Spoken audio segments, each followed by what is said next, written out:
Hello दोस्तों, आज की वीडियो में जानेंगे जोधाबाई ने अकबर से शादी क्यों की थी। क्या मजबूरी थी या मोहब्बत थी। इस जानकारी के लिए वीडियो के अंत तक जरूर बने रहें और जो न्यू यूजर है प्लीज सब्सक्राइब कर दे। चलो वीडियो शुरू करते हैं। जोधाबाई, जिन्हें अकबर से विवाह के बाद मरियम उज जमानी भी कहा जाता था, अकबर की तीसरी और सबसे पसंदीदा रानी थी। ऐसा माना जाता है कि हिंदू होने के बावजूद उन्होंने कुछ ही समय में सम्राट के दिल पर कब्जा कर लिया था। जोधाबाई राजपूत शासक राजा भारमल की बेटी थी।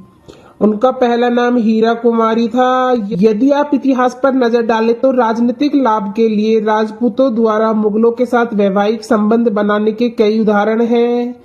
हालांकि जोधाबाई की शादी को साधारण राजनीति के अलावा अन्य उद्देश्य से भी प्रेरित माना जाता है। जोधा सम्राट के बीच इतनी लोकप्रिय थी कि वह आधिकारिक रवान जारी कर सकती थी, जो अकेले सम्राट की विशेष आधिकारिक शक्ति थी। अकबर की उसके प्रति अत्यधिक पसंद के कारण वह अन्य रानियों की तुलना में महल में बहुत सारे विशेष अधिकारों का आनंद ले रही थी।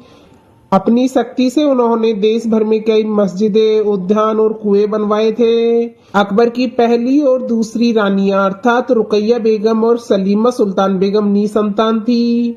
अकबर एक ऐसे पुरुष उत्तराधिकारी को पाने के लिए तत्पर था जो उसके बाद सिंहासन की देखभाल कर सके। उन्होंने ईश्वर से गहन प्रार्थना की और संतान प्राप्ति के लिए सलीम चिश्ती नामक एक सूफी संत के पास भी प्रार्थना करते रहे।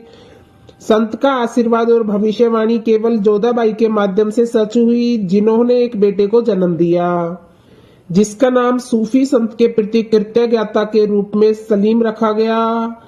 यही राजकुमार बाद में जहांगीर के नाम से जाना गया। ऐसा प्रतीत होता है कि मुगल सिंहासन के कानूनी उत्तराधिकारी को जन्म देने के बाद जोधाबाई के प्रति अकबर की पसंद और अधिक बढ़ गई थी। जोधाबाई को अकबर ने अपनी हिंदू पूजा पद्धति जारी रखने की अनुमति दे दी थी, क्योंकि वह भगवान कृष्ण के प्रति अत्यधिक समर्पित थी। दरअसल महल में कृष्ण की पूजा के लिए उनका एक विशेष मंदिर था। जोधाबाई के प्रति अपने लगाव के कारण अकबर कुछ हिंदू रीति रिवाजों के करीब आ गया और उन्हें स्वीकार भी कर लिया। जोधा को सम्राट के बीच काफी लोकप्रियता हासिल हुई और वह गर्व से महल में गहरी प्रतिष्ठा का अनुभव कर रही थी। इसके बावजूद अकबर ने बाद में कई शादियां की। हालांकि एक तथ्य है कि राजकुमार को जन्म देकर जोधा ने सम्राट को अकेलेपन का एहसास दिलाया था, जो अन्य रानियां नहीं दे सकी। वास्तव में उन्होंने अकबर को व्यक्तिगत और पारिवारिक जीवन की ओर काफी हद तक खींचने में महत्वपूर्ण भूमिका निभाई, जो अन्यथा राजनीतिक महत्वाकांक्षाओं को आगे बढ़ाने के प्रतिबद्ध था। मरियम उज जमानी की स्थिति में जोधाबाई ने मुगल दरबार पर तब तक बहुत प्रभाव डाला जब तक नूरजहां बाद में महारानी नहीं बन गई थी।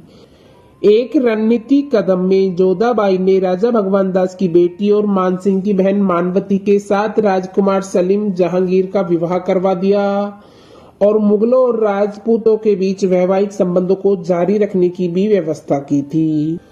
अन्य राजपूत लड़कियों के विपरीत, जिन्होंने मुगल राजाओं से शादी करने के लिए कहने पर आत्महत्या कर ली थी, जोधाबाई ने अपनी वीरता और नैतिक शक्ति के माध्यम से मुगल दरबार में प्रमुख स्थान हासिल किया और अपना साहस और बहादुरिता का परिचय दिया, जिसकी वह हकदार थी। जोधा का प्रभावशाली व्यक्तित्व, दरबार में उनकी भूमिका और यह तथ्य है कि उन्होंने मुगल वंश को जारी रखने में मदद की। अकबर के लिए जोधा से केवल प्रेम के अलावा विवाह के अन्य कारणों का सुझाव देते हैं। दोस्तों, आपने जान लिया होगा जोधाबाई की शादी अकबर से क्यों हुई थी। राजनीतिक शादी तो हुई थी, लेकिन शादी के बाद जोधा को अकबर से प्रेम हो गया था और जोधा ने ही मुगल वंश को आगे बढ़ाने के लिए राजकुमार सलीम को जन्म दिया। तो दोस्तों, आपको यह वीडियो कैसी लगी प्लीज कमेंट बॉक्स में जरूर बताना और ऐसे ही ऐतिहासिक वीडियोस देखने के लिए हमारे चैनल को सब्सक्राइब करना ना भूलें। चलो मिलते हैं नेक्स्ट वीडियो में, जब तक के लिए अपना ख्याल रखना। धन्यवाद।